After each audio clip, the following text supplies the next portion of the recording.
I won't live until I die. And I work hard for my whole life. Lord, Today we're talking about the history of Yonge Eglinton. Yonge Eglinton has undergone substantial change since its inception as a rural community in the early 19th century. European settlers arrived and set up shop predominantly as cattle farmers, naming the area the Village of Eglinton. In fact, the Village of Eglinton was the largest cattle grazing area in all of Upper Canada at the time. Now, this leads us to an obvious and important connection. The connection between Will Ferrell, Christopher Walken, and the neighborhood. I got a fever, and the only prescription is more cowbell.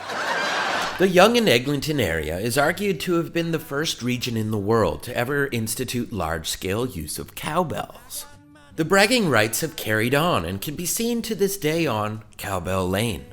By the 1880s, the Metropolitan Street Railway opened, having a horse-drawn streetcar route from Toronto up Yonge to Eglinton.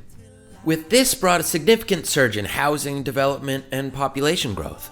In 1890, the Village of Eglinton was incorporated into the town of North Toronto, and by 1912, annexed into Toronto. In 1922, the TTC modernized the northbound streetcar route up Yonge, continuing the accessibility and prominence of the area. The region largely left its agrarian roots, and with the introduction of the 1954 Yonge subway line, started resembling what we can see today. What we now refer to as Midtown was formerly north of Toronto, then the north of Toronto. In fact, Bloor Street was viewed as the city limits for decades. By the early 20th century, Bloor would be viewed as Midtown. As you can see in this photograph of what is now named the Hot Docs Theatre at Bloor and Bathurst, it originally was named the Midtown Theatre. The forming of the Toronto megacity in 1998 really played a role in Yonge Eglinton as being viewed as Midtown. Transit has always played a pivotal role in the Yonge Eglinton area.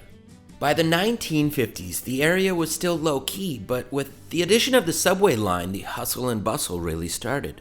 The 1960s and 70s transformed the intersection and area into a pseudo-second downtown region, with towering buildings, office towers, condominiums, movie theaters, and people. Lots and lots of people. But what's next for the area? The Eglinton Crosstown LRT, that's what. 25 stations long, opening tentatively in 2021. Likely with even less cowbell. and I won't live until I die. And I work hard for my whole life.